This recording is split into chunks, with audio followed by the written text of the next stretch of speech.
supply chains have become popular and sexy, I might say, nowadays. What is a supply chain? The products we all use, everything from a can of soda all the way to a train, have been through a journey. A journey that most of the time started with a manufacturer that produced that particular product. Then the manufacturer passed it on to a wholesaler, maybe a warehousing or a logistics company was involved. Eventually that product might have reached a retail store where you purchased it. Even before the manufacturer, there were suppliers that supplied that particular factory or plant with raw materials and spare parts. Maybe they did part of the assembly themselves. All of that created a series of different links or connections among organizations and companies. So the manufacturer has a strong connection with its supplier, and another strong connection maybe with a wholesaler. The wholesaler collaborates with a logistics company, and so on and so forth.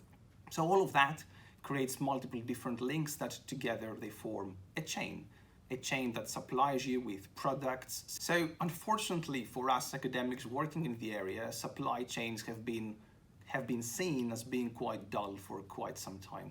However, look around you now, supply chains are everywhere. And why is that? Unfortunately, again, because things have gone wrong. Things collapsed, things faced disruptions, stores ran out of products. There were issues with moving or manufacturing or storing all those goods that factories around the world produce. And because of all those problems and issues, supply chains are in the news. Things do go wrong, and that's when people pay attention or start paying attention in what supply chains do and how they operate. So you might have never thought about toothpaste up until the moment when you wanted to brush your teeth and you realize there is no toothpaste in your local supermarket. What we have seen in the UK, especially over the last couple of years, as the main reasons behind the disruptions that we face is Brexit, a decision that was made a few years back, but now we see some of the results of that decision, and COVID, an unforeseen event that no one had predicted. It has created a quite complex environment for UK manufacturing and UK supply chains to operate in, and therefore we see some of those results in the way we live and the way we purchase our goods. One of the key issues with supply chains is that because of their very nature, because of the fact that they are a chain, it only takes one of those connections to collapse for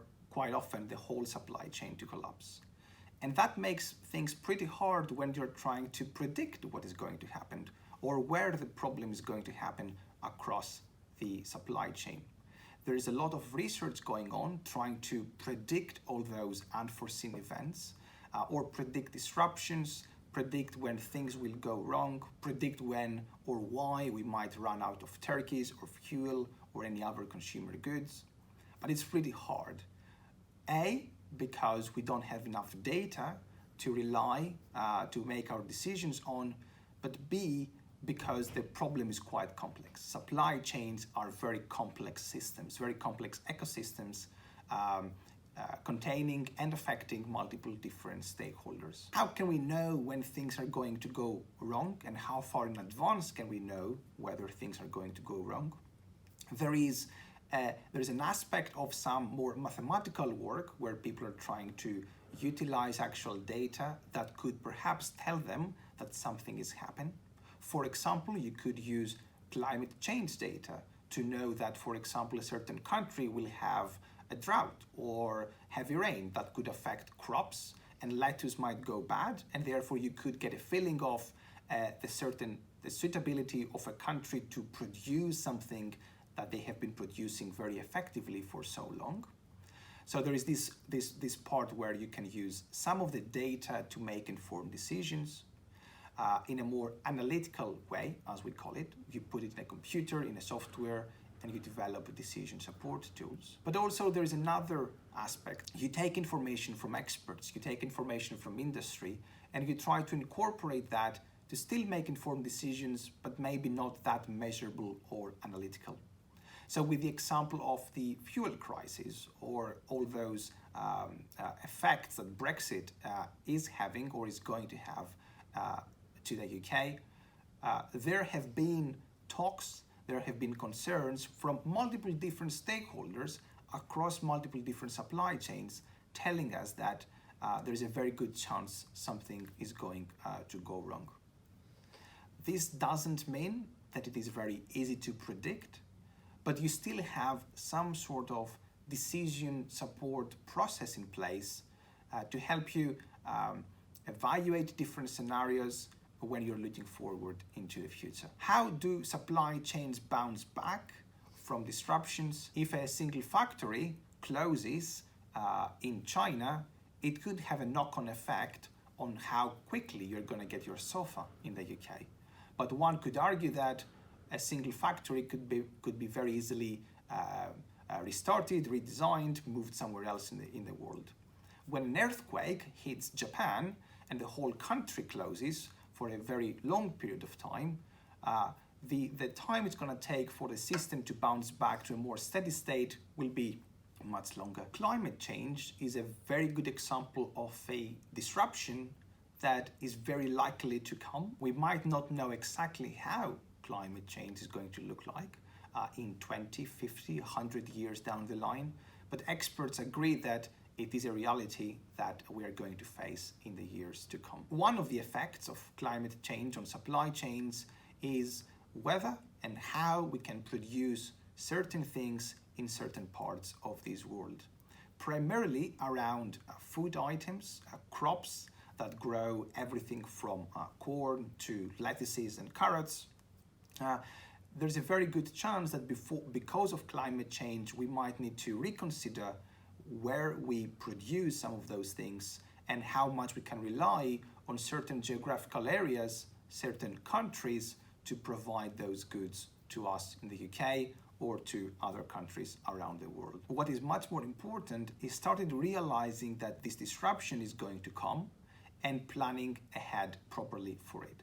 So it's really hard to make a decision now about exactly where you're going to grow your lettuces as a country 50 years down the line, but accepting the fact that your decisions will have to adopt because of climate change is a key first step towards becoming more resilient and bouncing back from disruptions that are going to come. When we take, for example, sustainability as a key issue for a company, for a retailer or a manufacturer, knowing not just how sustainable they are as a company, but how sustainable their supply chains before them, but also their supply chains after them are, can be quite challenging. So knowing, for example, whether your suppliers are sustainable or your suppliers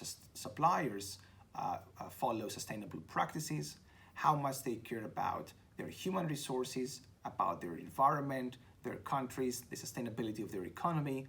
It's a pretty tough task for any company to make. What it mainly takes is initiative from certain companies, organizations that want to perform in a sustainable way, to then see that knock-on effect across the supply chain and ideally across the whole world in the years to come. The idea of the Internet of Things is that we could take everything around us and, using what is today cheap and affordable technology, make a connection of that physical good to a network. So all of a sudden, physical goods we touch and use in our everyday life have counterparts, or at least some information that lies somewhere on the internet. This sort of technology has huge implications in supply chains, because if you really think about it, supply chains are primarily about things that move around in the physical world.